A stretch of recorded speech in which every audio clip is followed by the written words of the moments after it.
স্বামীর অনুমতি ছাড়া স্ত্রী যদি 3টি কাজ করে তাহলে সেই স্ত্রী জাহান্নামী হবে। কথাটা শুনতে খারাপ লাগলেও কথাটা কিন্তু আমার কথা না, আল্লাহ রাসূলুল্লাহ সাল্লাল্লাহু আলাইহি ওয়াসাল্লামের হাদিসের স্পষ্ট নেরেশন। কোন স্ত্রী যদি স্বামীর অনুমতি ছাড়া এই 3টি কাজ করে তাহলে সেই স্ত্রী জাহান্নামী হবে।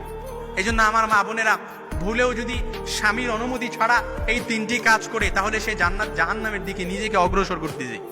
এই জন্য আমার মা বোনরা সবাই জান্নাতে যেতে চায়। এই জন্য আজকেই পৌঁছায় দিবেন আমার মা বোনদের কাছে, এই খবরটা পৌঁছায় দিবেন। পারলে এই খবরগুলো সব মা বোনদের কাছে আপনারা পৌঁছায় দিবেন, কারণ আমরা কেউ চাই না আমাদের মা বোন, আমাদের স্ত্রীগুলো জাহান্নামে যাক, জাহান্নামের লাকড়ি হোক, আমরা এটা কেউ চাই না। এই জন্য 1 নাম্বার, স্বামীর অনুমতি ছাড়া স্ত্রী কখনো ঘর থেকে বের হতে পারবে না।